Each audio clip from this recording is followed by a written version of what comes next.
Magandang araw, Sir Wilbur po, at your service. Narito ang ETUlay upang gabayan ka sa inyong pag-aaral upang lubos na maunawaan ang iba't ibang paksa o subject. Ang ETUlay ay isang free online tutorial class na pinangungunahan ng DepEd Educational Technology Unit sa pamumuno ni Undersecretary Elaine Del B. Pascua. Ang programang ito ay hindi lamang para sa mga bata, kundi ito rin ay magsisilbing gabay sa mga magulang at mga guro kung paano nila ituturo o gagabayan sa bawat asignatura ang kanilang mga anak o mga estudyante. Sa kasalukuyan, ang self-learning module mula sa rehiyon ng Calabarzon at kilala sa tawag na pivot ang ginagamit sa ating ETUlay online class. Kaya ano pang hinihintay ninyo? Ihanda na ang inyong mga ballpen o lapis, papel o kwaderno at samahan kaming itulay ang pagkatuto para sa bawat batang Pilipino. Sama-sama tayong magtutulungan para malampasan ang mga hamon sa panahong ito. Halina't matuto kasama ang inyong online tutor sa oras na ito.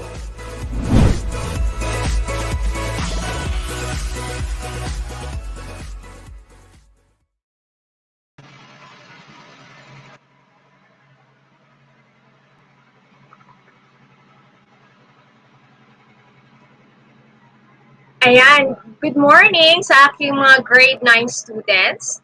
At bago tayo magsimula, gusto kong i-greet ang aking mga grade 9 na nanonood ngayon, katulad kay JD Serrano. At nagpasabi din ng good morning si Sir Elihor, tama ba ako? Okay. Good morning, Sir Rogie. Teacher 1 watching from Caluan ES, South Sindangan, 2nd District of SDO Zamboanga del Norte. And hello to Abigail Sabanal, ang aking grade 9 student from Section Banahaw. Hello, Abigail. Kumusta ka? She is also one of my top 10 students in my class. At hello din sa aking mga grade 9 students from different sections from Daniela Arginaldo National High School.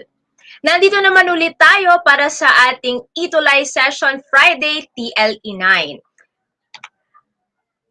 Forward tayo. Ayun. Sige. Ayun. So, since TLE 9 tayo, same pa rin ating topic, Electronics, Product Assembly and Servicing, NC2. Nasa quarter 3 na po tayo. At ang ating module ay isinulat po ni Miss Finky Bayaran, edited po at evaluated po ni Miss Ruth B. Mangiat. Mag-review po tayo sa ating past lesson. Nung last April 16, 2021, ang ating pinag-usapan po ng April 16 ay how to solder in printed circuit board or PCB. So, ang mga sagot po natin, mga kapatid, mga estudyante, tingnan niyo po sa chat box, type niyo lang po sa chat box, katulad nakikita ko ngayon, at simulan na po natin. Ito. So, what you're going to do, my dear students, or even fellow educators, you're just going to identify what kind of solder is being shown below. Sige, tingnan natin. So, is it A, overheated joint? Is it B, excessive solder? Or is it C, insufficient wetting? So, habang kayo po ay nag-iisip, kukunin ko pa aking laser pointer at tingnan natin kung ano po ang inyong mga sagot. Nag-iisip pa. Nakikita ko sa chat box. So, nag-iisip. Is it A, overheated joint? Is it B, excessive solder? Or is it C, insufficient wetting? Ayun. So, may sumagot na. Tingnan natin kung tama ba ang sagot. Ano kaya ang sagot for number 1? Ayun. Ang sagot natin is B, excessive solder o sobrang paglagay ng soldering lead. So, yan o. Pag sobra po ang paglagay ng soldering lead, hindi din po siya maganda. Ang lahat po ng sobra ay hindi maganda, katulad din po ng pagkain natin. Dito naman sa electronics, when there is too much soldering lead, there are two things that will happen. Electricity will not flow properly in the circuit board. Possible na ang ating component o yung pyesa natin ay hindi talaga nakadikit sa ating soldering, sa ating PCB.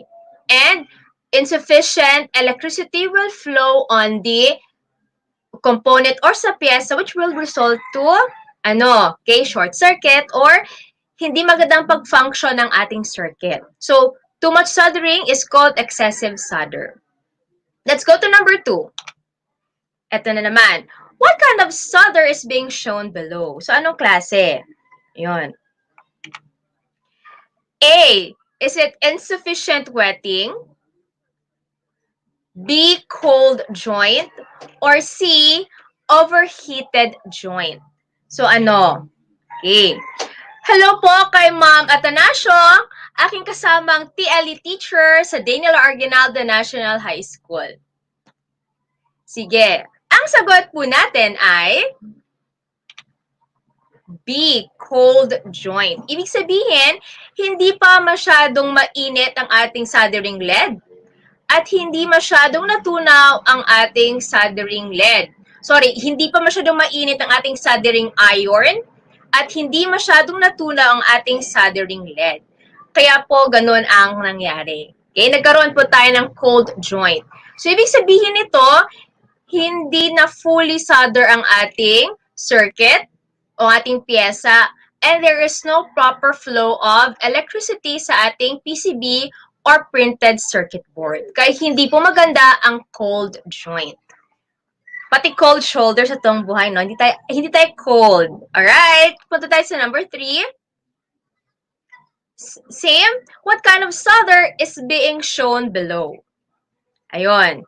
Hello to Miss Paz Sanchez Pacturan from the Division of Cagayan de Oro City. Umabot po tayo sa Cagayan. Hello po, Ma'am Paz. Kumusta po? Regards po sa ating mga chikiting.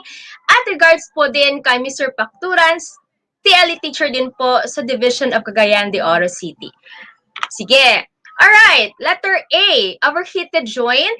Or letter B, insufficient wetting. Or letter C, burnt joint. So, ano kaya ang sagot natin? Tingnan natin sa ating shot box. Ayun.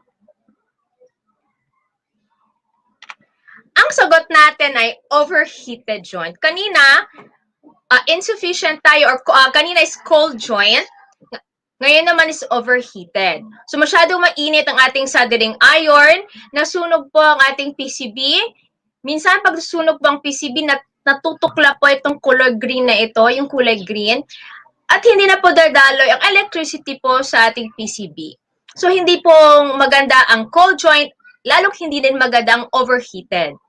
Natutukla po ang ating PCB. Okay, moving forward to parang mali tayo. So, that's number 3 and this is number 4 na, yung kanina. Alright, so true or false?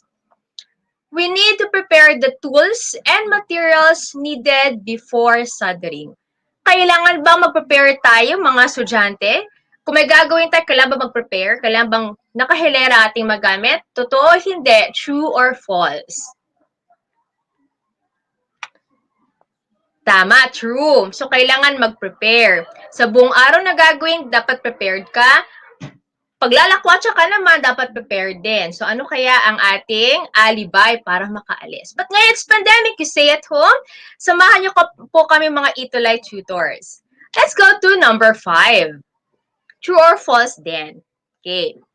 In soldering, it is important to hold the soldering lead using your other hand 2 inches away from the tip. So, if you're soldering, yung isang kamay, humahawak ng soldering lead. Yung isa naman, nakahawak pa sa soldering tip. Kailangan 2 inches away. So, true or false? Yes, the answer is true. Magaling. Alright. And let's go to next part of our review, how to solder wires. So, what you're going to do is, you're just going to number this one from 1 to 5.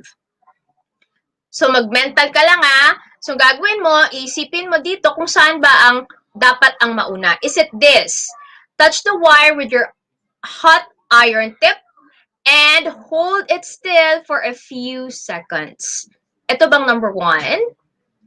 Babasahin ko lang Next, peel off the insulator or the wire skin, yung color white, color black, okay, from the wire cable at least 1/4 to 1/2 inch. put the two tinned wires on top of each other and touch iron tip on them. Next, remove the iron tip from the joint and let it cool down. Last, apply soldering lead on the wire and let it melt and coat the wire smoothly. So, saan dito ang tama pagkasunod-sunod? So, habang nag-aantay tayo ng sagot, pwede naman nating sagutan siya. Okay. Baka ito ang gusto nyong number 1. Okay. Remove the iron tip. O yan, sulat mo. Yan ang 1, ma'am. Okay. O pwede naman ito yung number 2. Okay. Pwede ito yung number 3. Pwede ito yung number 4. At pwede ito yung number 5. But I am not saying this is the correct answer. So, I'm giving you a few seconds from now. So, isip-isipin kung ano ba yung tama. Then, buburahin ko ha, para makita niyo ang tamang sagot.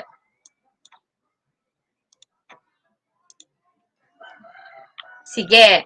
Tingnan natin. Ang tamang sagot ay ayun. So, number 1, peel off the insulator or the wire skin at least 1/4 to half an inch. Then number 2, you touch the wire with your hot iron tip and hold it for a few seconds. Then number 3, you apply soldering lead on the wire and you let the soldering lead melt and coat the wire smoothly. Number 4, put the two tinned wires on top of each other and touch iron tip on them. So, ibig sabihin, if this is your work, kung nakita niyo finger ko, overlapping silang dalawa para you can solder them. Ang ginagawa naman ng iba, which I also do, is, ang ginagawa, I twist the two wires together. Okay? Para pag-solder madali lang. But there are times also that we don't do that. We don't twist the two wires together kasi when we come to troubleshooting, patanggalin yung wire madali lang. But some instances we cut the wires para madali. Okay? Number 5, we remove the iron tape from the joint and let it cool down. So, yan po, no, ang ating answers para sa ating review. Now, let's move forward. How to conduct desoldering. Ayun. So, let's start. Okay? How to desolder using solder sucker or desoldering pump. Ayun. So, ang desoldering pump, ito yung pangtanggal po ng ating soldering lead. Okay? Pag desolder, ibig sabihin, nagkamali tayo, so tatanggalin natin ang ating soldering lead. Okay? So, nagkamali tayo ng ating what we call this one, pag-solder. So, how do we make tanggal o paano natin tanggalin ang soldering lead? Sorry. So, first, very important is that we prepare our tools and materials in the table, and the material should be free from flammable materials. So, ito yung alcohol, dapat wala siya sa table kasi flammable siya. Okay? And then, our place must be well ventilated. Remember, my dear students, ang soldering lead, nagkakaroon po tayo ng parang, it creates an usok. Okay? There's a little bit smoke coming from the soldering lead, and we don't inhale it. Okay? Ayaw nating inhale ang isang smoke galing sa soldering lead. So, kailangan mag-mask tayo. So, when we do desoldering o pagtanggal ng ating soldering o pagtanggal ng soldering lead, kailangan prepare po ang ating mesa. Next. And this is it. Okay? Number 2, we heat the soldering iron until it is hot enough to melt the cold solder or bad solder joint. So, pag iinitin natin ang soldering tip, hindi masyadong mainit at hindi rin alanganin ng init. Kasi, pag masyado siyang mainit, resulting to, di ba, overheated joint. Pag hindi naman hindi naman katamtaming init, kulang po ang init niya, cold joint naman po siya. Okay? At when we try to take out the soldering lead, at hindi masyado mainit ang ating soldering iron, ang mangyayari ay hindi po matatanggal ang ating soldering lead. Careful po tayo kasi pag masyado po tayong, if you add too much heat on our soldering lead or iron, doon sa ating pyesa, masisira din ating pyesa. Okay? So pagtanggal po ng soldering lead, kailangan ingatin po tayo. So kailangan there's sufficient amount of heat on the soldering lead. Okay? So next. Ayun, paano ba? Right. Ayun. So ito na. Okay? This is your soldering iron. Ito si this soldering pump. Pag mainit na ang ating soldering iron, itatapat mo siya doon sa pyesa kung saan mo tatanggalin, sa baba. Tutunawin mo yung soldering lead. Pag nakita mo natunaw siya, that's the time you apply the desoldering pump. Ang desoldering pump, ang ginagawa niya parang hinihigop lang niya yung soldering lead. Okay, yung tumigas sa soldering lead. Yun ang gagawin niya. Okay? Hihigupin lang yun siya. Right? Sige. Alright. So that's number 3. You hold the pump in the other hand and you set the plunger first by pushing it down until it locks. Okay, so ganyan. And before we go to number 4, I want to say hi to Jansen Gabriel Austria. Sumagot po siya kanina. And hello to Rhea Jane Bulayog. And hello po to Teacher Ira D. Cirillo watching from Antonio M. Serapio SEO, Valenzuela City. Okay. Sabi naman ni Sir Irvy, Sir Irvy, naglagay po tayo ng number kanina. Nagsabi, lagyan po mo ng number, ma'am. So, naglagay po tayo ng number kanina, sir. Alright. Okay, so let's go to number 4. So, ito naman, remove the iron tip as you press the bottom of your pump quickly. So, balik na sa number 3. So, let's presume na natunaw na natin itong soldering lead gamit ang soldering iron at hinigop ni desoldering pump ang ating lead. So, pag natanggal na siya, ganito ang nangyayari. Nasa number 4 na tayo. Okay?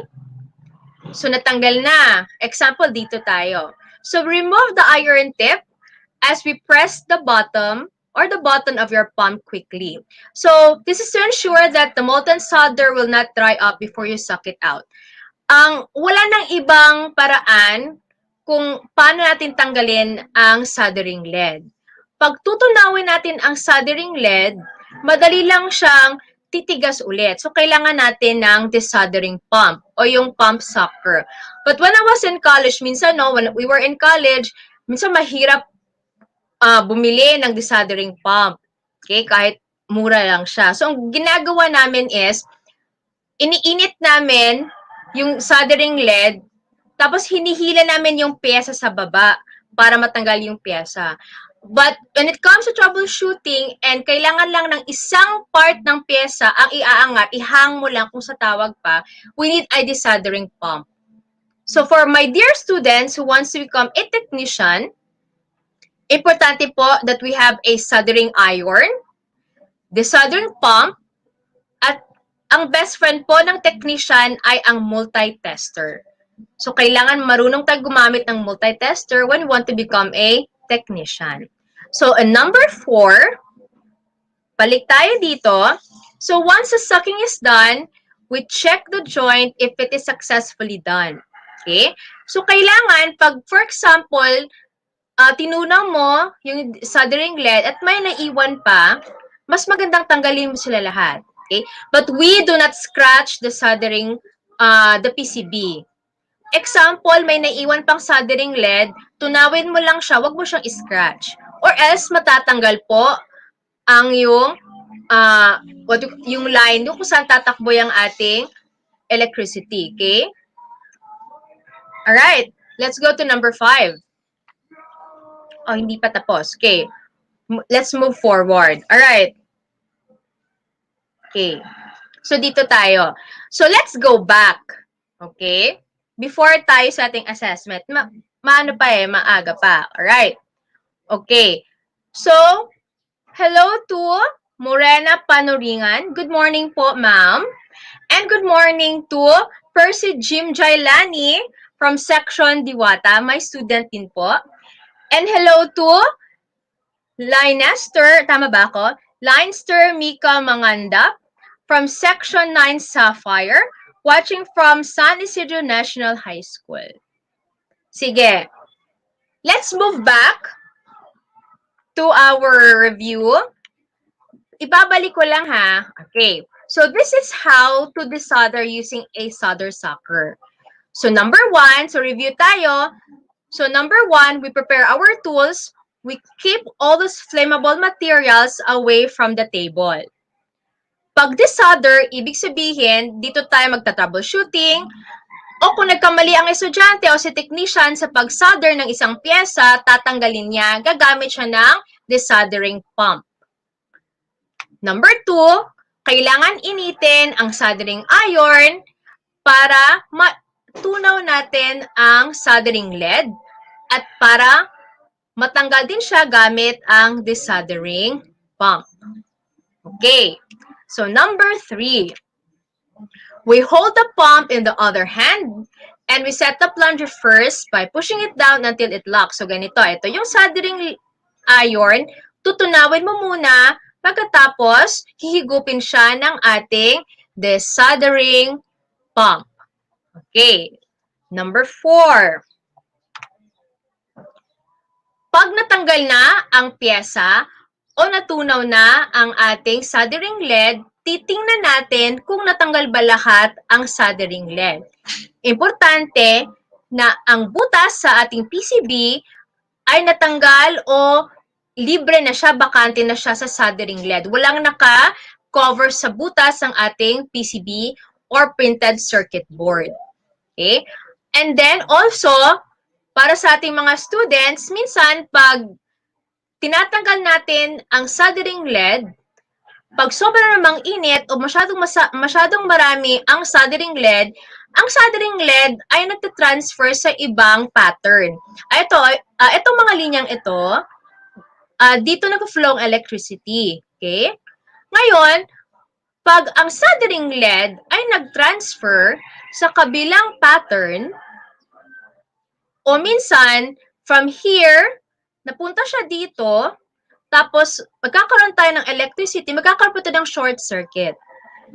Kung nag-solder tayo, kailangan kung saan ang butas, hanggang doon lang ang ating soldering lead.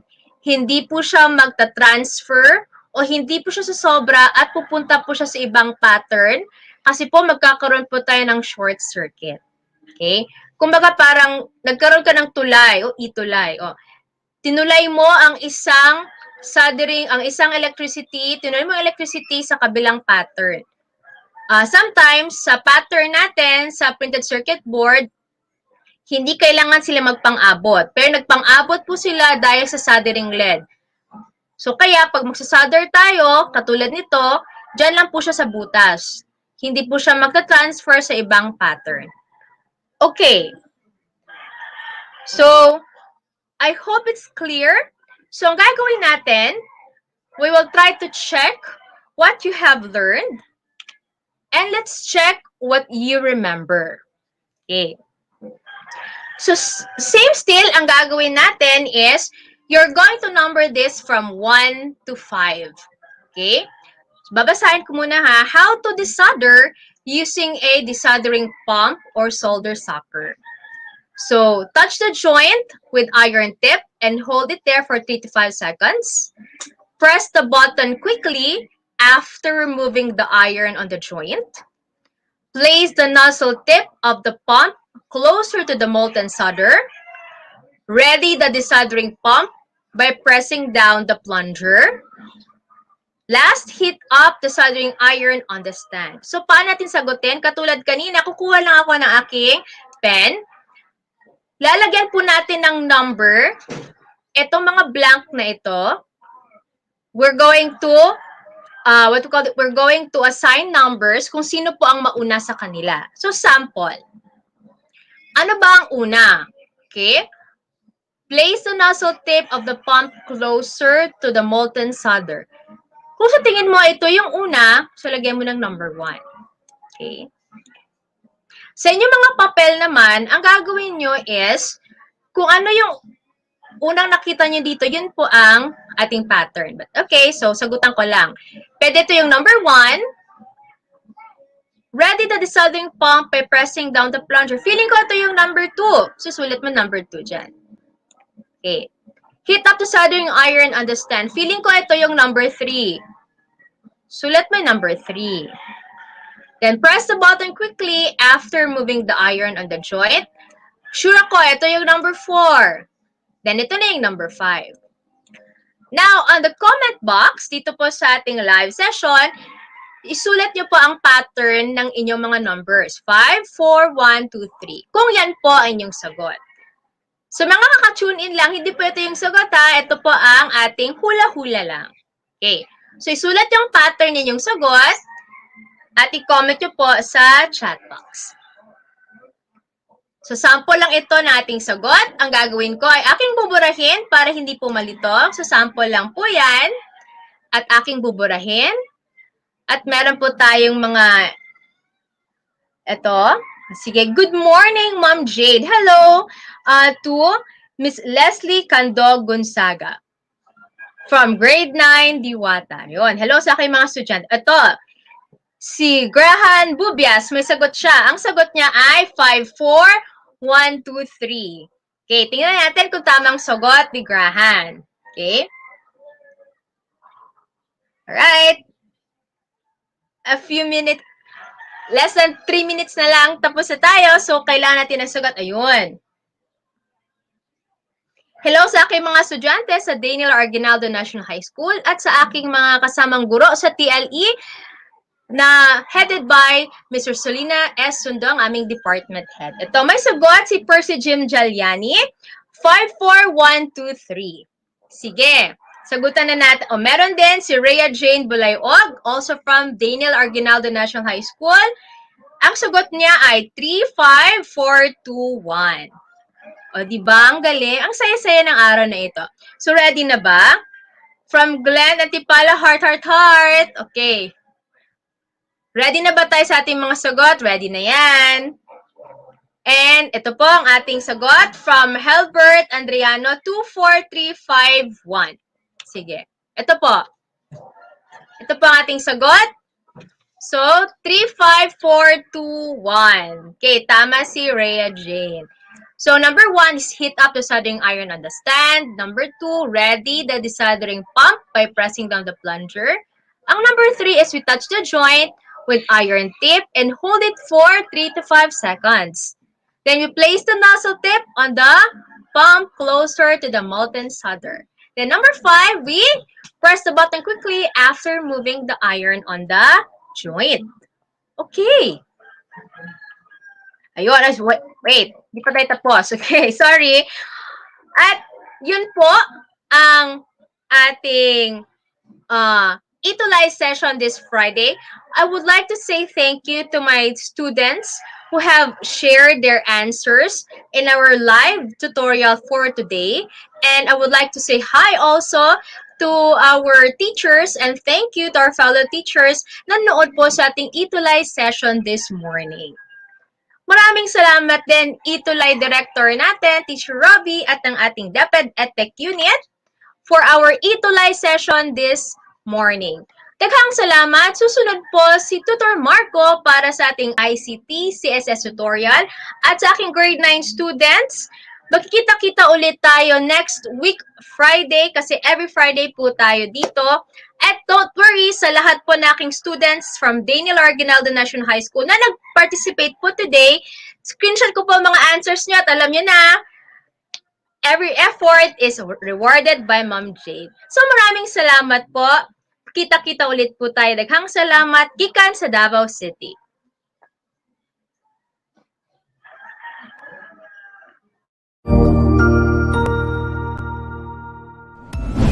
Sigurado ako na marami ka na namang natutuhan sa ating ETUlay tutorial session ngayong araw. Tandaan, ito ay hindi lamang para sa ating mga mag-aaral, kundi pati rin sa ating mga minamahal na guro at mga magulang na kaagapay natin para maituloy ang pagkatuto sa kabila ng nararanasang pandemya. Patuloy ding sumubaybay sa DepEd TV para sa mga araling ginawang video episodes. Mapapanood ito mula Lunes hanggang Sabado, alas 7 ng umaga hanggang alas 7 ng gabi sa inyong mga telebisyon. Abangan sa Lunes mula 1:00 ng tanghali ang iba pang aralin sa ating ETUlay free online tutorial session sa Science. I-like and subscribe at manatiling nakasubaybay sa ating ETUlay tutorial session sa DepEd Edtech Unit FB page at Educational Technology Unit channel sa YouTube at sa DepEd Tayo at DepEd Philippines social media accounts. Paalam!